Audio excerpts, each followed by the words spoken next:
आदरणीय अमित शाह जी एक cooperative sector के प्रोग्राम में आ रहे हैं। वो वहाँ से लगभग 11 बजे के आसपास वहाँ से रवाना होंगे दिल्ली से, और यहाँ हमने भी समय दिया है। दाबिया में कार्यक्रम उनका आयोजित होने वाला है, एक सरकारी कार्यक्रम है, लेकिन चूँकि वो आ रहे हैं कोऑपरेटिव सेक्टर्स की चर्चा करेंगे, कोऑपरेटिव विभाग का कार्यक्रम है, तो उसमें हमारे भी कोऑपरेटिव से संबंधित जो भी हमारे कार्यकर्ता हैं वो उसमें उपस्थित रहेंगे, और हम लोग भी तैयारी कर रहे हैं, उनकी व्यवस्था देख भी रहे हैं।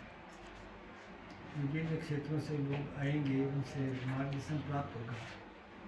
दादिया में कार्यक्रम है जहाँ पहले आदरणीय नरेंद्र मोदी जी का कार्यक्रम हुआ था, उसी स्थान पर ये कार्यक्रम तय है। व्यवस्थाएं हो गई है, थोड़ी बहुत और बाकी होगी तो वो व्यवस्थाएं भी हो जाएगी। पूरे राजस्थान से विभिन्न क्षेत्रों से कार्यकर्ता आएंगे। उसमें पार्टी के हिसाब से अगर कुछ देखें तो पार्टी की देखिए संगठनात्मक चर्चा नहीं होगी इसमें। ये कोऑपरेटिव सेक्टर की है बैठक, और कोऑपरेटिव की ही चर्चा होगी, क्योंकि अब सहकार क्षेत्र में भी ये सब मानते हैं कि सबका सहयोग ले और सबको सहयोग करे की भावना से ये एक आंदोलन के रूप में है। और इसमें भी हम चाहेंगे कि सभी लोग, हमारे कार्यकर्ता भी और आम नागरिक भी उसमें अपनी साझेदारी निभाए, भाग ले, सीखे। और ये एक वैसे सर्वांगीण विकास में एक महत्वपूर्ण विभाग है। कई लोग इससे सहयोग लेकर के और अपने पैरों पर खड़े हो जाते हैं। एक बहुत बड़ा लाभप्रद कार्यक्रम होगा, इसलिए कोऑपरेटिव सेक्टर को और बढ़ाने की ज़रूरत है, सहयोग करने की ज़रूरत है। कई लोग इसमें सहयोग देते भी हैं और फिर दूसरे को, ज़रूरतमंद को इसमें लोनिंग भी करते हैं। फिर कई वितरण की प्रक्रिया भी इस विभाग के माध्यम से भी होती है। किसानों को खाद, बीज आदि का वितरण भी इसी विभाग के माध्यम से होता है। तो उस सब में हमको पूरा भाग लेकर के इसको सफल करें। पार्टी की ओर से भी टारगेट दिया गया, तय किया गया कि कितने कार्यकर्ता, कितने लोग इस सम्मेलन में होंगे। पार्टी की ओर से क्योंकि सहयोग करेंगे, क्योंकि हम सरकार है, कार्यक्रम हो रहा है तो लाभ लेने के लिए इसमें हमारे कार्यकर्ताओं को भी भाग लेना चाहिए। मैं तो आह्वान करूँगा हमारे कार्यकर्ताओं का भी। ये अभियान है, एक कोऑपरेटिव अभियान है। पार्टी करने भी आएंगी? नहीं आएंगे, वो केवल उस कार्यक्रम में वहीं पहुँचेंगे और वहीं से वापस निकलेंगे। कुल कितनी देर का कार्यक्रम रहेगा जयपुर से? जयपुर में लगभग 2-2.5 घंटे का कार्यक्रम। एक वजह पूर्व सीएम अशोक गहलोत जो बात करेंगे कि जो मुख्यमंत्री जी ने कहा कि भाई 2.5 साल बनाम 1.5 साल, वो कह रही 2.5 साल बनाम 5 साल की बात करने वाली बीजेपी पंचायत और निकाय चुनाव तक नहीं करा पा रही, जबकि संविधान के नियम कहते हैं कि उनकी वो जानती है। कई स्टेट का एग्जाम्पल भी दिया, तो किस आधार पर चुनौती की बात करते हैं? देखिए, अभी तो हमको कांग्रेस के पाप धोने में समय लग रहा है।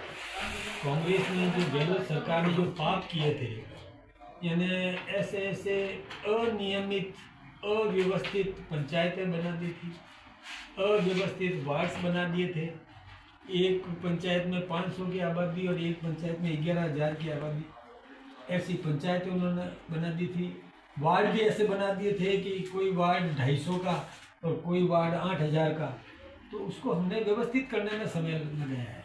ये जरूरी था कि समान अवसर सबको मिलना चाहिए, किसी व्यक्तिगत लाभ के लिए नहीं करना चाहिए। तो उन्होंने ऐसे किए तो हम उसको सुधार कर रहे हैं, उसमें समय लग रहा है। बाकी तो हम कभी के चुनाव करा चुके होते हैं। वो कह रहे हैं कि हार के डर से संवैधानिक प्रावधान का उल्लंघन कर रही है भाजपा सरकार। एक बात मैं आपसे बताऊं, वो कभी सोचते नहीं कि उनकी कांग्रेस सिमट के रह गई है। अभी जितने भी उपचुनाव हुए, उन उपचुनाव में हमने 36 में से 29 सीटें जीती। 36 में से 29 सीटें हमने जीती। कांग्रेस केवल 4 तक सिमट के रह गई, और वो पीठ ठोक, ताल ठोक रहे हैं अपनी कि हम जीत रहे हैं। कहाँ जीत रहे हैं? विधानसभा में भी 7 में से, और हमने 5 जीती, कांग्रेस केवल 1 जीत पाई।